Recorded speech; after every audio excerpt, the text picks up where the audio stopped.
Қайырлы күн достар. Бүгін менімен бірге шоколадты капкейк жасап үйренейік. Ол үшін бізге қант, жақсы сапалы май, какао, сүт, ұн, қосылтқыш, 1 шымшым тұз, 2 жұмыртқа қажет болады. Барлығы бөлме температурасында болғаны жөн. Алдымен миксерімізге 2 жұмыртқа мен 1 шымшым тұзымызды салып, жақсылап араластырамыз. Массамыз жақсылап араласып, көпіршіктенеді. Осы кезде біртіндеп қантымызды да қоса бастаймыз. Асықпай қасықтап қоссаңыз болады.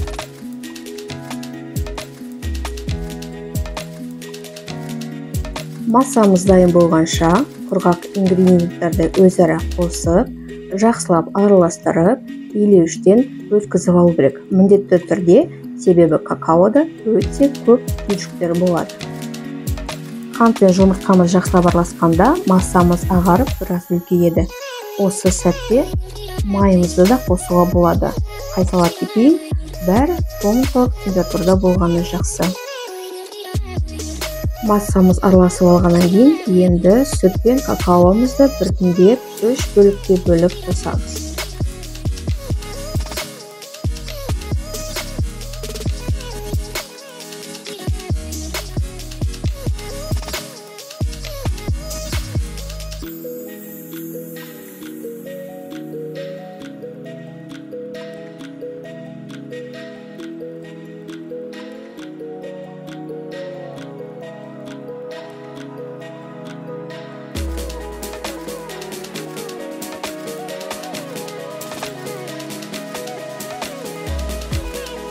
Соңғы ингредиенттерді қосып, жақсылап қамырымызды 1 минуттай араластырып аламыз.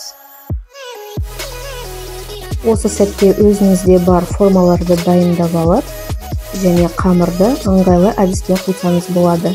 Мен осындай корнетті құйып алып, ұшын абайлап құйып, осылай толтырамын. Формаларды ортасына дейін ғана толтырыңыз. Формаларыңыз болмаса, тегіс топ пісіретін формаға да пісіруге болады. Барлық қамырды құйып болғаннан кейін пешімізге 30 минутқа 180 градусқа жібереміз. Дайын болған капкейкілеріңізді суытып, ортасын салма салатын болсаңыз, осындай насадкамен дайындап алуға болады. Бұл капкейкілерді салмасыз да жасауға болады. Менде бүгін карамельді салма. Ал сіз өзіңіз және балаларыңыз ұнататын салманы салсаңыз болады. Варенье, сгущенка, джем, немесе басқасын. Салмамызды дайындап алдық. Енді кремге көшейік. Ол үшін бізге творожный сыр, қант ұнтағы және клейгей қажет болады. Қант ұнтағын қантпен де алмастыруға болады. Бірақ бұндай кезде міндетті түрде творожный сыр мен қантты бөлек жақсылап араластырып алу керек. Себебі қант ерімей қалуы мүмкін. Сол үшін алдымен жақсылап осы 2 затты жақсылап араластырып аламыз. Одан кейін барып клейгейді құямыз. Массамызды жақсылап араластырамыз. Креміміз осындай тұрақты болу керек. Одан әрі корнетқа насадкамыз саламыз. Үй жағдайында ол әртүрлі болуы мүмкін. Мынандай ірі насадка өте әдемі көрінеді. Кремімізді дұрыстап салып алып,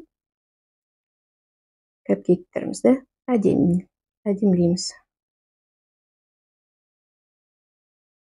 Міне бізде осындай дәмді, әдемі капкейктер шығады. Мерекелік дастархан сәнін келтіреді. Ал үй жағдайында әрине салмасыз да, кремсіз де жасауға болады. Менің балаларым салмасыз, кремсіз жегенді ұнатады. Немесе тегіс торт жасайтын торттың формасына құйып пісірсеңіз, кәдімгідей пирог болып шығады. Ондай да үлгісі өте дәмді. Міне, менің пирогым осындай болып шықты. Ал сіздерге ұнаса, лайк басып, құрбыларыңызбен бөлісіп, комментарий жазсаңыздар болады. Көңілдеріңізден шықты деп ойлаймын. Келесі кездескенше.